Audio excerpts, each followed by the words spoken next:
Imagine all of art history's events as a tower, in which each level is a short progression skyward. To start at the bottom would mean trekking through caves and tunnels, gazing up at pigmented reliefs of hands and rudimentary figures of animals and people.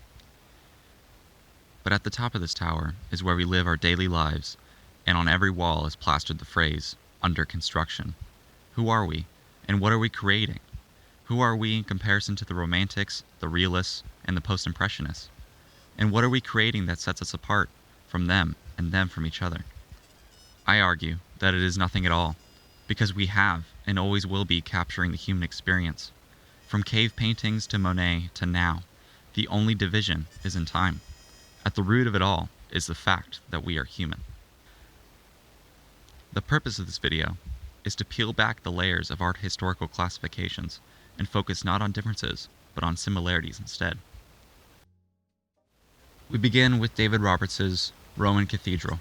Painted between 1796 and 1826, this piece holds within it a complex history and Roberts' present familiarity. The cathedral stands like a monument at the end of a populated street. The people are dwarfed by the stature of the cathedral and walk in the shadows of the dimly lit street. The structure itself has an oppressive weight in the painting, a testament to a centuries-old and still thriving institution. We probably see the Rouen Cathedral now as Roberts did and ask the same questions. What was the life of someone who watched this building's construction? Time has moved around and through this structure while we have changed. The neighborhood Roberts has painted here feels temporary in comparison to the cathedral. The Romanticists were fascinated by the medieval, the Gothic, the pagan, and the Christian.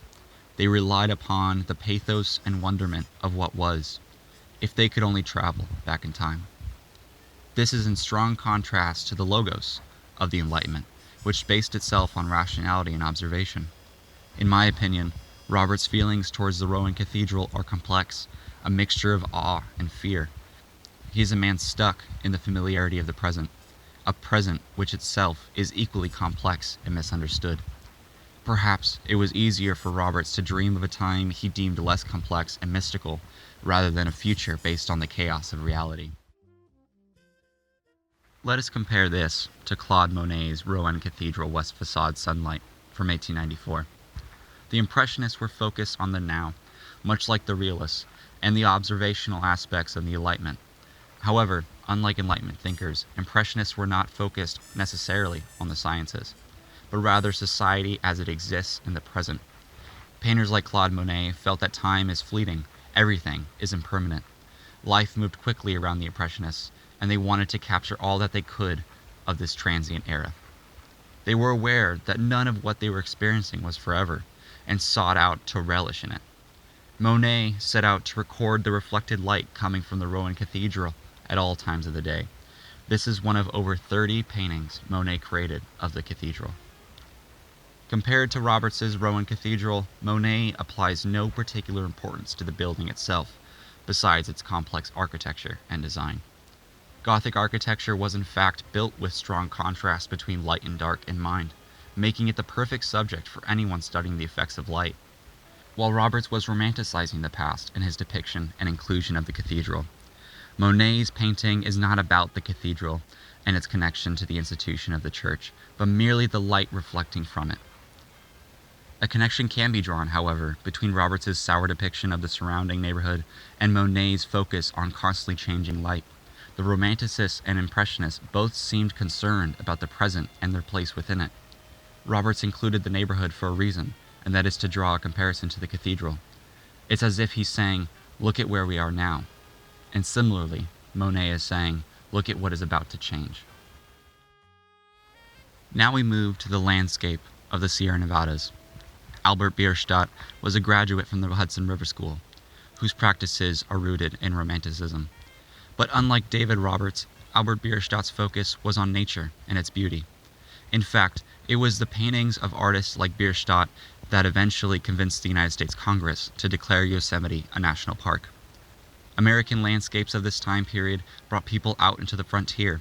With their marvelous attention to detail and texture, paintings like Among the Sierra Nevada, California, filled the public with wonderment and a taste of adventure. This painting was not, however, painted en plein air, meaning that Bierstadt took his sketches of his travels throughout California and summarized them in a painting. Bridal Veil Falls and Yosemite Falls are pictured on the left and center of the painting, even though this is not how they are positioned in Yosemite Valley. Truth was not a prerequisite to painters like Bierstadt, just the feeling that nature can provide. The landscape appears heavenly, a wild wonderland. By 1934, however, cameras made their way into the hands of the public, particularly Ansel Adams. The camera here is bringing the viewer closer to reality than a painting ever could. Bridal Veil Falls is indeed not next to Yosemite Falls, but rather El Capitan, and Half Dome is behind it all, not a glorious mountain view. But aren't Ansel Adams and Albert Bierstadt saying the same thing? Come look at this land. It is beautiful and glorious and more powerful than you or me. I'm showing you what I can, but please go and see it for yourself. Both Bierstadt's painting and Adams's photograph are calls to action. They are calling the viewer to escape the city and transcend into nature. Whether it be the industrialization of the 19th century or the growing uncertainty of the economic depression in 1934, nature remained a valid subject. Finally, Honore Daumier, pictured here in The Third Class Carriage from 1862 to 1864, is a densely populated railway car filled with impersonal, average folk who flocked to the city for a better life, but found themselves swept into the grime of industrialization. This theme functions similarly to Dorothea Lange's 1932 photograph, White Angel Breadline, which shows a country ravaged by economic collapse. All of the anxiety, helplessness, and loneliness of the time seems to be encapsulated in the man at the center of the photograph.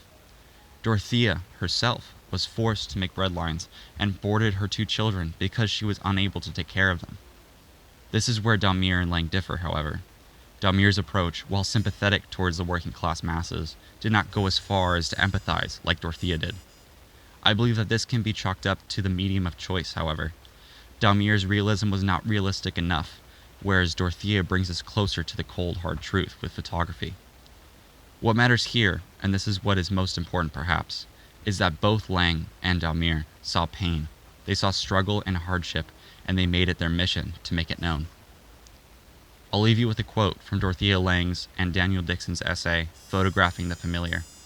While focused on photography, I believe it applies to all artists and non-artists alike. That the familiar world is often unsatisfactory cannot be denied, but it is not, for all that, one we need to abandon. Awkward though it may be, ours is a world that still confers upon the artist an energy and sometimes even comfort. We need not refuse to recognize that world any more than we need to blow it up. We need not be seduced into evasion of it any more than we need be appalled by it into silence. We need not, for fear of the world's image, either hide in or ruin technique. We need take neither the view of angel nor devil. We can instead take the view of man.